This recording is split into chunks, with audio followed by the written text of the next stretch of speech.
नमस्कार, मैं श्याम देवड़ा। हमारे YouTube चैनल ज्योग्राफी जंक्शन पे आपका हार्दिक स्वागत है। आज हम बात करने वाले एक महत्वपूर्ण विषय यानी वायुमंडल की जो संरचना है उसके बारे में। जो वायुमंडल है वो किस प्रकार की संरचना से निर्मित है या उसको जो अलग अलग भागों में किस प्रकार से विभाजित किया गया है। जैसे अपन बात करेंगे जो वायुमंडल है इनको अपन ने मुख्य रूप से दो भागों में विभाजित किया है, एक भौतिक भाग और एक रासायनिक भाग। यानी भौतिक भागों से अपन वायुमंडल को कितने भागों में अपन विभाजित किया और रासायनिक जो संगठन है उनके अनुसार रासायनिक संरचना के अनुसार अपन ने कितने भागों में वायुमंडल को विभाजित किया। तो अपन आज सबसे पहले बात करते हैं भौतिक विभाजन। यानी भौतिक विभाजन की दृष्टि से अपन वायुमंडल को मुख्य रूप से 5 भागों में बांटते हैं। यानी अपन पढ़ेंगे शोभ मंडल, समताप मंडल और मध्य मंडल, ओजोन मंडल और बाह्य मंडल। अब इन सब की जो अलग अलग विशेषता होती है उन विशेषताओं के बारे में मैं आपको कुछ बताऊंगा इस अध्याय में कि कहाँ पर कौन सी जो घटनाएं होती है, कौन सा जो मंडल है जो सबसे महत्वपूर्ण है या किस घटना के लिए कौन सा जो मंडल है महत्वपूर्ण है। जैसे अपन बात करेंगे सबसे पहले कि वायुमंडल का जो वर्गीकरण मैंने आपको बता दिया 2 प्रकार से, भौतिक और रासायनिक। तो भौतिक प्रकार से अपन पहले पढ़ते हैं। तो भौतिक प्रकार से मैंने आपको 5 बता दिए। तो अपन सबसे पहले उनका बात करते हैं पहले मंडल का। यानी जो पहला मंडल है शोभ मंडल। तो अपन शोभ मंडल के बारे में विस्तृत रूप से चर्चा करते हैं। इस मंडल में होता क्या है हकीकत में। तो देखो ये जो मंडल है इस मंडल का जो सबसे पहले अध्ययन या इस मंडल को जो सर्वप्रथम जो शोभ मंडल शब्द का जो प्रयोग किया था वो है आपके टी जेनेरेस डी बोर्ड। क्या नाम है? टी जेनेरेस डी बोर्ड। ये एक भूगोलवेता या आप कह सकते हो वैज्ञानिक थे। उन्होंने इस मंडल के बारे में या इस मंडल की जानकारी हमें दी थी। जैसे जो शोभ मंडल है, जितनी भी जो वायुमंडलीय घटनाएं होती है वो सभी आपके शोभ मंडल में होती है। तो जो सबसे महत्वपूर्ण मंडल है हमारे लिए तो वो है शोभ मंडल। क्योंकि जो जितनी भी जो घटनाएं होती हैं जैसे आंधी है, तूफान है, वर्षा है, बादलों का बनना है, ये सभी घटनाएं कहाँ पर होती है? इस मंडल में होती है, शोभ मंडल में, जो सबसे नीचे वाला मंडल होता है इसमें। मैंने यहाँ चित्र बना दिया, 5 भागों में अपन ने बांट दिया। जैसे मैं आपको नाम बता देता हूँ पहले, फिर मैं एक एक का वर्णन करता हूँ। जैसे ये हो गया शोभ मंडल जो 0 से लेकर 18 या 16 किलोमीटर एवरेज वहां तक इसका विस्तार है। फिर मैंने आपको बताया ये आपका समताप मंडल है, 18 किलोमीटर से लेकर 50 किलोमीटर, 50 से लेकर आपका 80 किलोमीटर के मध्य जो मंडल है उसको अपन कहते हैं मध्य मंडल। 80 से लेकर लगभग 400 से 500 किलोमीटर के मध्य जो मंडल आता है इसको अपन क्या कहते हैं? आयन मंडल कहते हैं। फिर 500 से ऊपर जो मंडल है लगभग 10,000 तक या 8,000 से 10,000 वो मंडल आता है आपके बाह्य मंडल। तो ये अपन ने पढ़ा 5 प्रकार से जो मंडलों के नाम है।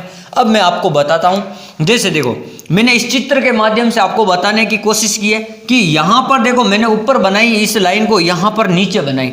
तो ये जो लाइन है ये वाली, ये आपकी विषुवत रेखा के ऊपर की स्थिति है, विषुवत रेखा की। और ये जो लाइन है ये आपकी ध्रुवों के ऊपर की स्थिति है। ये किसको प्रदर्शित कर रही है? यह जो ऊंचाई है आपकी ध्रुवों के ऊपर, अगर शोभ मंडल की ऊंचाई मान ली जाए तो लगभग 8 से लेकर 10 किलोमीटर एवरेज आपको मिलेगी। कहीं 6 से 8 भी लिखा आएगा तो कोई बात नहीं, क्योंकि ये एवरेज मैंने आपको बता दी लगभग 8 से लेकर 10 किलोमीटर। अगर शोभ मंडल की ध्रुवों पर ऊंचाई पूछी जाए तो यह है, और अगर शोभ मंडल की डायरेक्ट ऊंचाई पूछी जाए सामान्य रूप से तो लगभग आपकी 0 से लेकर 16 से 18 किलोमीटर के मध्य होगी एवरेज ये। और जैसे यह है आपका पृथ्वी की सतह है, ये जो पृथ्वी की सतह है यहाँ का जो तापमान है आप सबको पता है कि पृथ्वी की सतह का जो औसत तापमान होता है वो 15 डिग्री सेंटीग्रेड होता है। कितना होता है? 15 डिग्री सेंटीग्रेड। तो यहाँ मैंने आपको लिख दिया ये औसत सतह का तापमान है 15 डिग्री सेंटीग्रेड। अब जैसे जैसे इस मंडल में आपको पता है जैसे जैसे अपन ऊंचाई पर जाते हैं तो 165 मीटर पर क्या होगा? प्रति 165 मिनट पर जो मीटर पर क्या हो जाएगा? आपका जो तापमान है वो 1 डिग्री क्या हो जाएगा? कम हो जाएगा, 1 डिग्री सेंटीग्रेड कम हो जाएगा। इसका मतलब अपन कह सकते हैं 1000 मीटर पर लगभग आपके 6.5 डिग्री सेंटीग्रेड जो तापमान क्या हो जाएगा, ताप कम हो जाएगा। अपन कहते हैं ना, जब अपन जैसे जैसे धरातल से ऊंचाई की ओर जाते हैं तो तापमान में कमी आती है, या जो मौसम है उसमें आर्द्रता आती है। जैसे अपन जाते हैं जैसे कहीं हिल स्टेशन पे, तो आपको वहाँ ठंडा महसूस होता है। क्यों? क्योंकि जो पृथ्वी के धरातल का तापमान है वो ज़्यादा गर्म है, और जब अपन हिल स्टेशन पे जाते हैं वहाँ तापमान कम रहता है, इसलिए वहाँ का मौसम अपन को क्या लगता है, सुहावना लगता है। जैसे अपन बात करते हैं गर्मियों में जो लोग हिल स्टेशन पे क्यों जाना चाहते हैं, पहाड़ी इलाकों पे जो सैर सपाटा जो स्थल होते हैं वहाँ पर्यटन स्थल पे क्यों जाना चाहते हैं, तो यही कारण है, क्योंकि गर्मियों में जो पृथ्वी के धरातल का तापमान अधिक रहता है और वहाँ जो तापमान है थोड़ा कम रहता है, तो वहाँ का मौसम एकदम सुहावना रहता है। कभी आपको मौका मिले तो आप भी आराम से वहाँ जाना, फिर देखना। जैसे अपन के राजस्थान में माउंट आबू है, तो वहाँ गर्मियों में बारिश की वर्षा ऋतु के समय बहुत ही ज़्यादा भीड़ रहती है, क्योंकि वो एक हिल स्टेशन है, राजस्थान का पर्यटन स्थल। जैसे देखो यहाँ पर आपके जो सौभ मंडल है, इसमें आपके सबसे ज़्यादा तो मौसमी घटनाएं होती है। मौसमी घटनाओं को नियंत्रित करने वाला मंडल या मौसमी घटनाएं कौन से मंडल में होती है? जैसे बादल का बनना, धूलकण, राख कण, वर्षा का होना, आंधी तूफान का आना, चक्रवात का आना, ये सभी घटनाएं कहाँ पर होती है? इस मंडल में होती है। और इस मंडल में जैसे जैसे अपन पृथ्वी तल से अपन सौभ मंडल की तरफ जाएंगे, जहाँ पर समताप मंडल की तरफ, तो यहाँ पर तापमान लगभग 15 से लेकर -80 तक पहुँच जाएगा। यानी यहाँ इस धरातल में अपन 16 किलोमीटर ऊंचाई पे जाएंगे अगर पृथ्वी तल से, तो सौभ मंडल का जो तापमान है वो प्लस से -80 में चला जाता है, क्योंकि ये तापमान धीरे धीरे क्या हो जाता है, कम हो जाता है। तो ये आपको ध्यान रखना कि इस मंडल में क्या होता है। इस मंडल में एक और विशेषता, ये जो जहां पर समताप मंडल और सौभ मंडल मिलते हैं वहां एक संक्रमणीय पेटी होती है। जो मंडल होता है ना, वो एक क्या होता है, संक्रमण क्षेत्र होता है, लगभग 1.5 से लेकर 3 किलोमीटर का। उसको अपन कहते हैं सौभ सीमा। क्या कहते हैं? सौभ सीमा। ये जो मैंने यहाँ पर आपको बताया, देखो ये वाला दर्शाया मैंने, सौभ सीमा का जो क्षेत्र है ये वाला, इधर और इधर दोनों, ये क्या है, सौभ सीमा का क्षेत्र है। तो ये आपको ध्यान रखना। जैसे देखो इस मंडल में सर्वाधिक जो मौसमी घटनाएं होने के कारण जो मौसम क्या होता है, परिवर्तित होता रहता है। तो इस मौसम के परिवर्तन होने के कारण इसको अपन क्या कहते हैं, परिवर्तन मंडल कहते हैं। क्या कहते हैं? परिवर्तन मंडल। और इसको सहवन मंडल भी कहते हैं, क्योंकि जो सहवनीय तरंगे होती है वो इस मंडल में होती है, इसलिए सहवन मंडल भी कहते हैं। और ये जो मंडल है, जो वैज्ञानिक है, जो भूगोल वेता है, उनके लिए अति महत्वपूर्ण है। कैसे सर? कि जो मौसमी घटनाएं होती है उनके अनुसार जो वैज्ञानिक नए नए रिसर्च करते हैं वो इस मंडल के अंदर करते हैं, इसलिए ये वैज्ञानिकों का क्या है, गहन अध्ययन का मंडल है। वैज्ञानिकों का क्या है, गहन अध्ययन वाला मंडल है।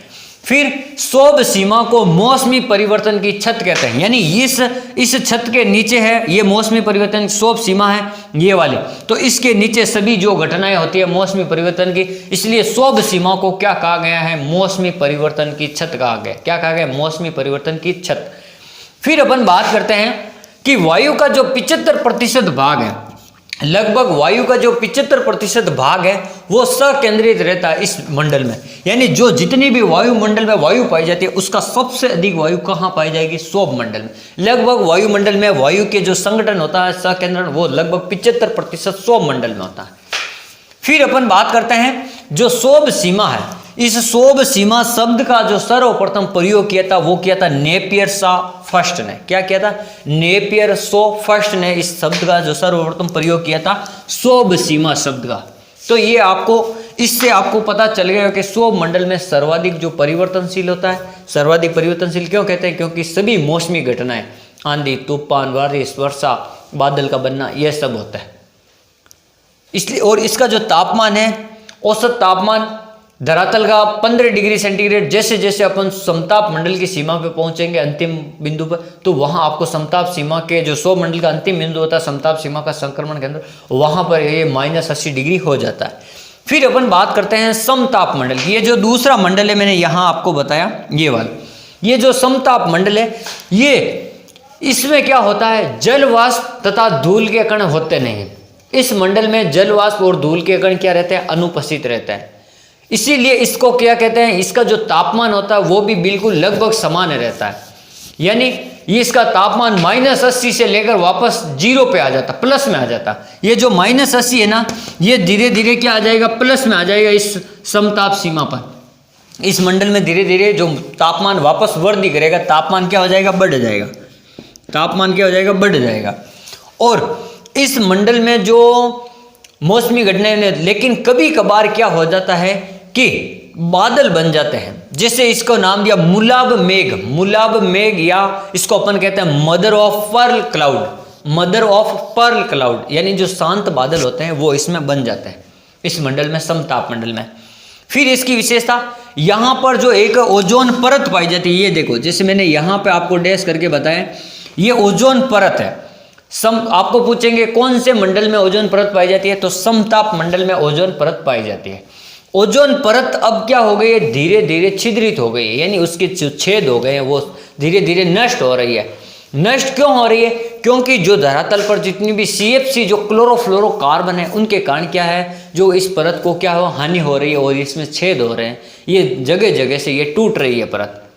जैसे अंटार्कटिका के ऊपर एक फोरमैन नामक ब्रिटिश भूगोलवेत्ता थे, उन्होंने अध्ययन किया था, उन्होंने बताया कि यहाँ पर छेद हो रहे हैं ओजोन परत पर, और किसके कारण, क्लोरोफ्लोरोकार्बन के। जैसे अपन के रेफ्रिजरेटर, फ्रिज वगैरह, AC वगैरह, इनमें जो गैस भरी जाती है, उस गैस के कारण ये परत क्या हो रही है, धीरे धीरे नष्ट हो रही है।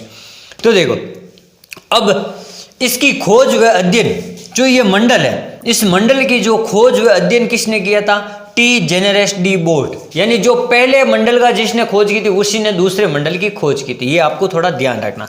और जैसे जैसे अपन यहाँ से या सोम मंडल से अपन जैसे जैसे समताप मंडल के ऊपर जाएंगे, तो समताप मंडल व मध्य मंडल के बीच में एक संक्रमण पेटी आएगी, ये संक्रमण क्षेत्र है। ये जो संक्रमण क्षेत्र है वो आपका समताप सीमा कहलाएगा। क्या कहलाएगा, समताप सीमा। ये आपको ध्यान रखना। ये भी 2 से लगभग 3 किलोमीटर के मध्य होती है, इसकी चौड़ाई मोटाई 2 से 3 मीटर। अब अपन बात करते हैं तीसरे मंडल की, जैसे मध्य मंडल। यहाँ और आपको एक बात, जो ये समताप मंडल है, यहाँ आपके एरोप्लेन वगैरह उड़ते हैं। क्या, एरोप्लेन वगैरह उड़ते हैं, जो हवाई जहाज, यानी शांत है, लगभग तापमान लगभग समान रहता, इसमें जो मौसमी घटनाएं नहीं होती, उसके कारण ये क्या, शांत मंडल है, इसलिए यहाँ पर एरोप्लेन वगैरह उड़ते हैं। आंधी तूफान नहीं है, इसलिए यहाँ पर क्या होते हैं, जो हवाई जहाज वगैरह है वो उड़ते रहते हैं। फिर अपन बात करते हैं, ये तो हो गए शोभ मंडल, ये हो गए समताप मंडल। अब अपन बात करते हैं मध्य मंडल, ये वाला। ये जो मध्य मंडल है ना, इस मध्य मंडल में जो आपके उल्का पिंड होते हैं, जैसे अंतरिक्ष से कोई उल्का पिंड गिरेगा, तो उल्का पिंड गिरेगा तो वो कौन से मंडल में आके टकराएगा या कहाँ पर गिरेगा, तो वो लगभग मध्य मंडल में आकर लगभग समाप्त हो जाता है। कभी कभार कोई बड़ा उल्का पिंड होता है या हार्ड कठोर चट्टानों का बना होता है, तो वो क्या, पृथ्वी के धरातल तक आता है। वो उल्का पिंड कहाँ तक आएगा, पृथ्वी के धरातल तक। तो ज़्यादातर जो उल्का पिंड का प्रभाव कहाँ देखने को मिलेगा, इस मध्य मंडल के अंदर आपको देखने को मिलेगा, यहाँ पर। तो ये आपको थोड़ा ध्यान रखना। फिर अपन बात करते हैं, यहाँ पर जो तापमान है धीरे धीरे तेजी से वापस नीचे गिरने लग जाता है। जैसे अपन ने बात की थी, यहाँ शोभ मंडल पे 15 डिग्री था धरातल का, फिर जैसे ऊपर आए -80 हो गया, फिर वापस समताप मंडल पे आए तो फिर 0 हो गए, यानी बढ़ गया जे। लेकिन जब मध्य मंडल में जाएंगे तो 0 से -80 डिग्री हो जाएंगे। क्या हो जाएंगे, वापस यहाँ तापमान धीरे धीरे ऊंचाई के साथ में क्या होता है, घटता जाता है। क्या होता है, घटता जाता है। तो इस प्रकार आज हमने पढ़ा मुख्य रूप से कि शोभ मंडल, समताप मंडल और मध्य मंडल। मध्य मंडल में आपको ध्यान रखना उल्का पिंड का प्रभाव होता है। जैसे अपन कहते हैं ना, जो अपन के पूर्वज वगैरह वो कहते हैं कि वो तारा टूट गया, तो जब वो तारा धीरे धीरे नीचे आता हुआ अपन को चमकता हुआ दिख रहा है, तो वही क्या है, आपका उल्का पिंड का प्रभाव होता है। क्या होता है, उल्का पिंड का प्रभाव, उसी को अपन कहते हैं उल्का पिंड। तारा के टूटना, इसका मतलब वो चमकने की जो होती है, अपन को चमक दिखाई देती है, वही लाइटिंग, तो उसको अपन क्या कहते हैं, तारे का टूटना या पिंड का टूटना। जैसे देखो, तो आज आपने पढ़ा मुख्य रूप से जो शोभ मंडल है उस ये सबसे महत्वपूर्ण होता है, और इसमें ही सभी जो मौसमी घटनाएं वगैरह होती हैं, वैज्ञानिकों के लिए अध्ययन का जो मंडल होता है, परिवर्तन मंडल, शोभ मंडल। यहाँ पर तापमान तेजी से नीचे जैसे जैसे धरातल से ऊंचाई पर जाएंगे, प्रत्येक 165 मीटर की ऊंचाई पर आपको क्या 1 डिग्री सेंटीग्रेड कम होगा। अगर 1 मीटर पे, अगर 1000 मीटर पे पूछ लिया जाए तो 6.5 डिग्री सेंटीग्रेड सामान्य ताप दर है उसका कम हो जाएगा। और फिर हमने पढ़ा समताप मंडल, जहाँ तापमान समान रहता है, लगभग तापमान नहीं, जो मौसम रहता है वो शांत रहता है, इसलिए इसको समताप मंडल कहते हैं। और यहाँ तापमान -80 से वापस 0 डिग्री पे आ जाता है, धीरे धीरे तापमान बढ़ता है, यहाँ पे तापमान बढ़ेगा दूसरे नंबर मंडल में। और यहाँ पर एक ये मुलाब मेघ, ये पक्का ध्यान रखना, मुलाब मेघ या मदर ऑफ पर्ल क्लाउड, ये यहाँ पर बादल बनते हैं, क्योंकि यहाँ अधिकांश बादल नहीं बनते, लेकिन ये कभी कभार ये वाले बादल बनते हैं, ये वाले। और यहाँ पर ओजोन परत इस मंडल में पाई जाती है। फिर हमने पढ़ा मध्य मंडल। तो आज हमने मुख्य रूप से जो 3 मंडल पढ़े और भौतिक परिवर्तन की दृष्टि से, अगले वीडियो में अपन 2 मंडल और पढ़ेंगे और जो रासायनिक संगठन है उनके आधार पर वायुमंडल को पढ़ेंगे। Thank you.